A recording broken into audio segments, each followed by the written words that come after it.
दोस्तों आज आपके लिए मैं एक नया सा वीडियो लेके आया हूँ that is called the career with Union Public Service Commission. आपको पता ही होगा कि ये यूनियन पब्लिक सर्विस कमीशन एक सेंट्रल बॉडी है जो वेरियस एग्जाम्स कंडक्ट करता है related to the gazetted post of central services. So एक इम्पॉर्टेंट बॉडी है, इसके एग्ज़ाम्स जो भी होते हैं फेयर होते हैं, तो अगर आप मेहनत करोगे तो definitely success will be on your side. So दोस्तों अगर आप मेरे चैनल पे नए हो तो please do subscribe my channel ताकि आप फ्यूचर में भी मेरे वीडियो देख सकते हो।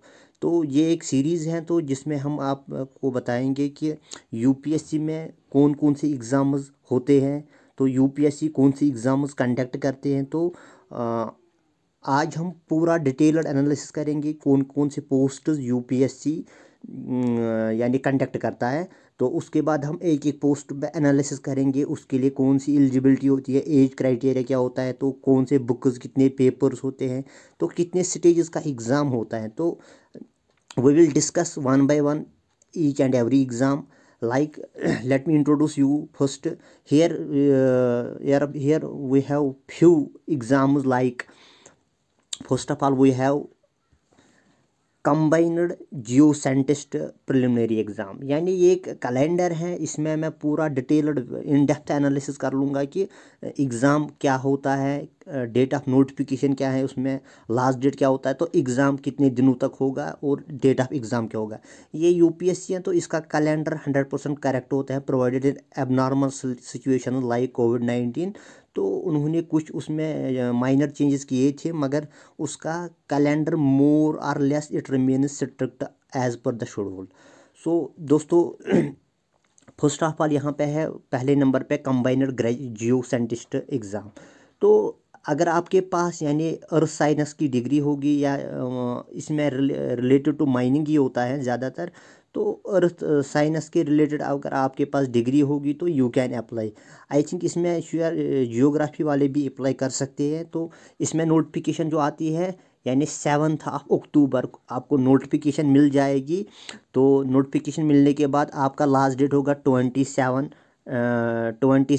यानी अक्टूबर 2000, यानी जो भी या इस साल की बात अगर हम करेंगे तो 27 अक्टूबर 2021 लास्ट डेट होगा जी दोस्तों। तो उसके बाद क्या होगा आपको दोस्तों, उसके बाद आपका जो एग्ज़ाम होगा, एग्ज़ाम का डेट है 21 यानी नेक्स्ट साल। अगर आप इस साल इसमें अप्लाई करोगे अक्टूबर में तो नेक्स्ट साल जो होगा 21 यानी 21 फरवरी 2021, तो उसमें आपका क्या होगा एग्ज़ाम। तो एक दिन का ही होगा एग्ज़ाम। तो अब उसके बाद एक अच्छा सा पोस्ट है कंबाइंड डिफेंस सर्विस एग्ज़ाम यानी सीडीएस का जो एग्ज़ाम है सबसे अच्छा एग्ज़ाम है मेरे ख्याल से। अगर आप इसमें ग्रेजुएशन एलिजिबिलिटी है, ये यहाँ पे सीडीएस का है तो ग्रेजुएशन एलिजिबिलिटी है। अगर आपके पास ग्रेजुएशन होगी तो you can apply for this exam. तो एग्ज़ाम क्या होता है, आपकी नोटिफिकेशन आएगी 28 यानी 28 अक्टूबर आपकी नोटिफिकेशन आएगी। उसके बाद एग्ज़ाम आपका होगा यानी जो नेक्स्ट महीना होगा उसमें आपका एग्ज़ाम होगा।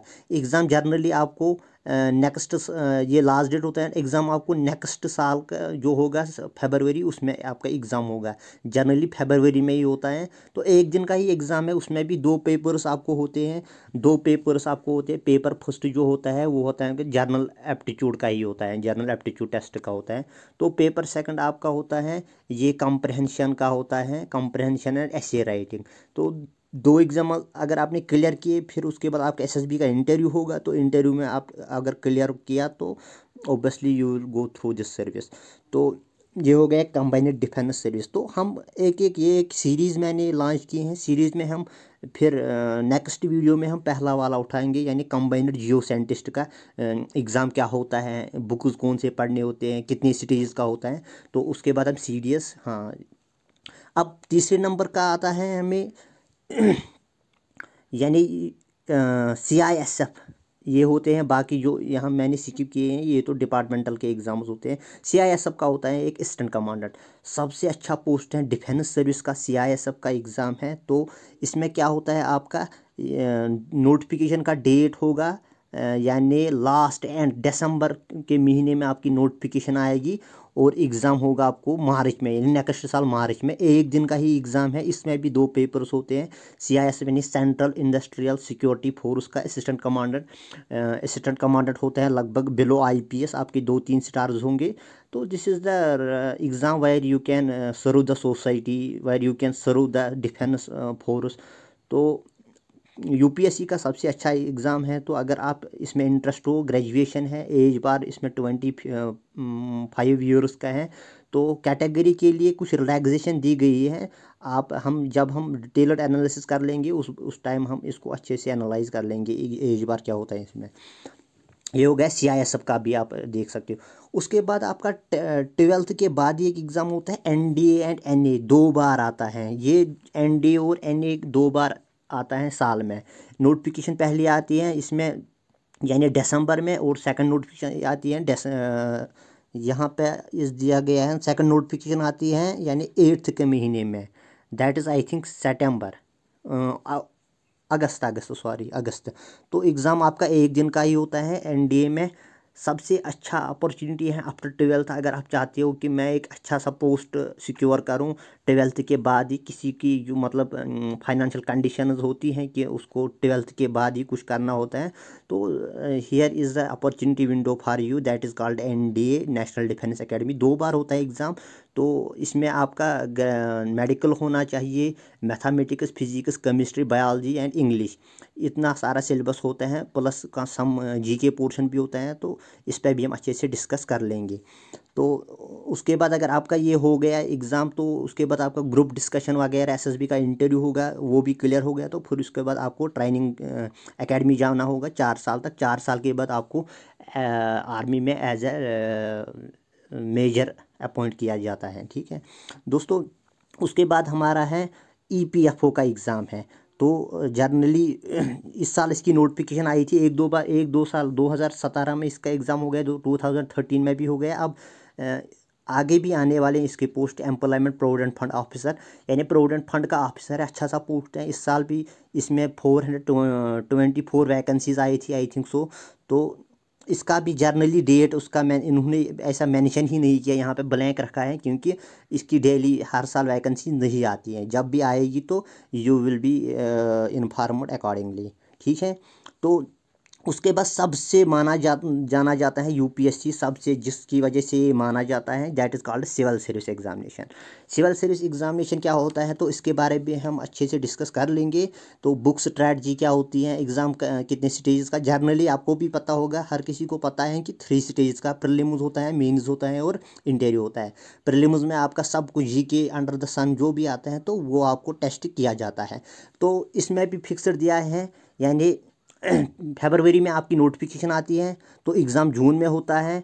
तो प्रीलिम्स एक ही दिन का होता है, मेंस आपको फिर 2-4 दिनों तक होता है, जितने भी पेपर्स होते हैं तो मेंस उसमें होता है। तो उसके बाद आपका आता है इंडियन फॉरेस्ट्री सर्विस, अच्छा एग्ज़ाम है इंडियन फॉरेस्ट्री सर्विस का भी, इसका भी सेम आता है इसके साथ ही। तो आपका बस प्रीलिम्स एक ही दिन होता है, IAS का भी और फॉरेस्ट्री सर्विस का भी, बस मेंस फिर डिफरेंट होता है इसका। तो दोस्तों ये रहा ये। अब उसके बाद आप आगे जाइए, IESS और IES का होता है। IES और ISS, Indian economic service and Indian statistical service.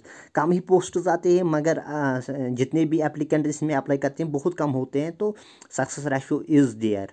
तो हमारा भी चांस बनता है, अगर आप इसके लिए प्रिपेयर करोगे तो इसमें मेरे ख्याल से ये इंटरव्यू नहीं होता है, ये सॉरी प्रीलिम्स नहीं होते हैं, बस डायरेक्ट आपका मेंस होता है इसमें।